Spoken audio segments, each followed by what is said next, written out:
ফটোশপের আমরা আজকে ফটোশপের যে টিউটোরিয়ালটি দেখব সেটি হচ্ছে মূলত পাপেট র্যাপ এবং পাপেট র্যাপ কীভাবে কাজ করে সেই কাজটি আমরা দেখব। তো এই ছবি এডিট করা অথবা ফটো এডিট অথবা হচ্ছে ইমেজ এডিট করা, ব্যাকগ্রাউন্ড চেঞ্জ করা আমরা তো দেখেছিলাম যে কীভাবে হাউ টু চেঞ্জ ব্যাকগ্রাউন্ড, অথবা দেখা যাচ্ছে যে আমরা ব্যাকগ্রাউন্ড পরিবর্তন করা, ছবি এডিটিংগুলো আমরা ভালোভাবে করেছি। তো আজকের যে ইমেজটি রয়েছে এই ইমেজেরও বেশ কিছু এডিট আছে, এই এডিটগুলো আমরা করব। আমরা এডিট করতে চাচ্ছি যে এই পাখির যে ঠোঁট আছে এটা মূলত লম্বা, কিন্তু ব্যাকগ্রাউন্ড পরিবর্তন না করে আমরা এই ঠোঁটটাকে বাঁকা করব। তো এই ঠোঁটটাকে যদি আমরা বাঁকা করতে চাই সেই ক্ষেত্রে আমাদের কিন্তু একটু ঝামেলার কাজ করতে হবে, আর ফটোশপে এই কাজটি খুব অনায়াসে করতে পারবো আমরা।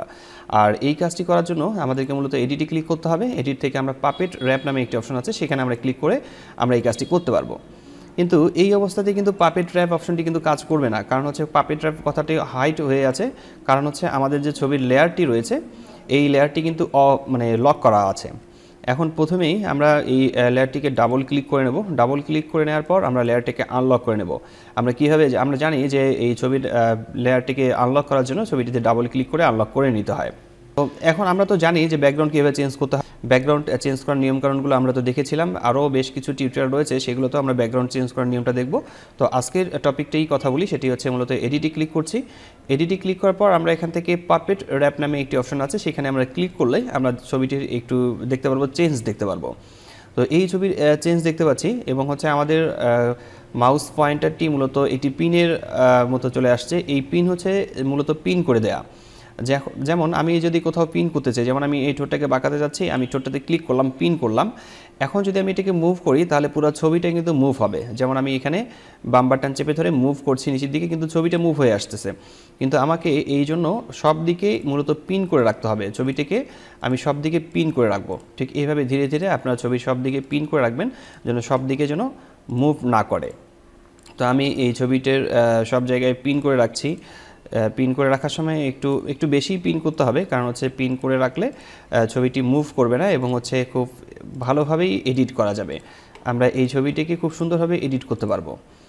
আমরা বিভিন্ন ধরনের টিউটোরিয়াল নিয়ে কাজ করি, সেটি হচ্ছে কীভাবে ইমেজকে এডিট করা যায়, ব্যাকগ্রাউন্ড চেঞ্জ করা যায়, এই টাইপের কাজগুলো আমরা করতেছি।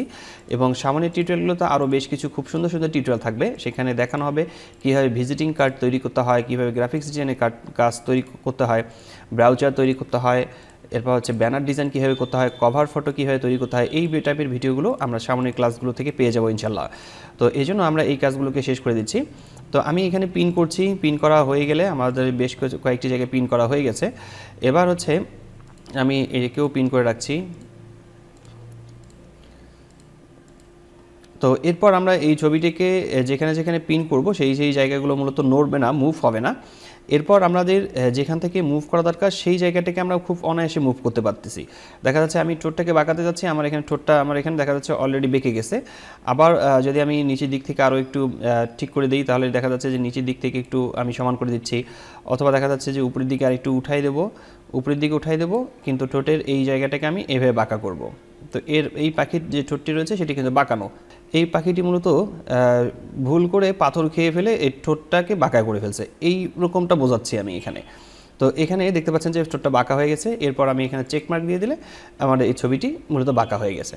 তো আসলে খেতে গিয়ে এরকম হয়নি, এটা আমরা ছবিটিতে এরকম করলাম। আর এই কাজটি পুরোটাই করেছি আমি এডিটে ক্লিক করে পাপেট র্যাপ নামে যে অপশনটি রয়েছে সেইখানে ক্লিক করে। তো এই পাপেট র্যাপ ব্যবহার করে আপনারা মূলত এরকম ছবিকে এডিট করতে পারেন, ইমেজকে এডিট করতে পারেন, বিভিন্নভাবে এডিট করা যাবে। এবং আমরা আরও অন্যান্য ক্লাসগুলোতে এই পাপেট র্যাপের কাজগুলো যখন আসবে তখন তো আপনারা দেখতে পারবেন যে কীভাবে এটি কাজ করে। তো আমাদের এখানে আরও একটি ছবি আছে, এই ছবিটিকে আমরা আজকে আরেকটি কাজ করব, আর সেটি হচ্ছে মূলত এখান থেকে কন্টেন্ট ওয়্যার স্কেল নিয়ে কাজ করব। এই ব্যাকগ্রাউন্ড পরিবর্তন না করেই, অর্থাৎ ব্যাকগ্রাউন্ড যেটি আছে সেই ব্যাকগ্রাউন্ডেই থাকবে, কিন্তু আমরা ছবিটিকে যদি ছোটো করতে চাই, যেমন আমার ছবিটি এখানে যে ইমেজটি রয়েছে এই ইমেজের সাইজটি এখান থেকে এই পর্যন্ত হবে, কিন্তু ব্যাকগ্রাউন্ড পরিবর্তন হবে না। যদি আমরা ক্রপ টুল ক্লিক করে এইটাই কাজটি করতে চাই তাহলে কিন্তু ছবির ব্যাকগ্রাউন্ড চলে যাচ্ছে, ছবির ব্যাকগ্রাউন্ড রিমুভ হচ্ছে। তো এই কাজটি আমরা এখান থেকে এভাবে না করে আমরা যে কাজটি করব সেটি হচ্ছে মূলত র্যাপ টেক্সট নামে একটি অপশন আছে, আমরা এখান থেকে এই কাজটি না করে আমরা চলে যাব এডিটে ক্লিক করার পর আমরা কন্টেন্ট ওয়্যার স্কেল ব্যবহার করব। তো কন্টেন্ট ওয়্যার স্কেল ব্যবহার করার জন্য আমাদেরকে প্রথমে আমাদের ব্যাকগ্রাউন্ড যে লেয়ারটি রয়েছে এই লেয়ারটিকে ডাবল ক্লিক করে আমরা প্রথমে আনলক করে নিচ্ছি। আনলক করে দেওয়ার পর এই ব্যাকগ্রাউন্ড চেঞ্জ না করেই, ব্যাকগ্রাউন্ডকে আমরা ক্রপ না করেই আমরা মূলত এখন ছবিটিকে ছোট করে নিয়ে আসব। প্রথমে এডিটে ক্লিক করব।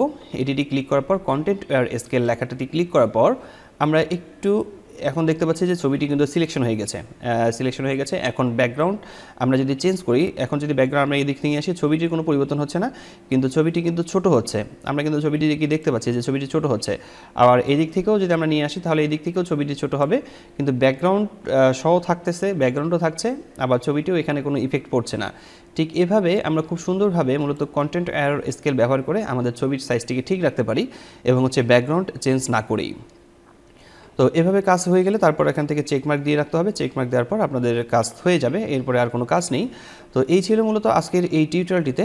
তো আপনারা যারা আমার চ্যানেলটি প্রথম দেখছেন অবশ্যই সাবস্ক্রাইব করে পাশে থেকে বেল আইকনটি দিয়ে ক্লিক করে রাখবেন পরবর্তী ভিডিওর নোটিফিকেশন পাওয়ার জন্য। আজকের ভিডিওটি এখানেই শেষ করছি। দেখা হচ্ছে ফটোশপের নতুন কোনো টিউটোরিয়ালে।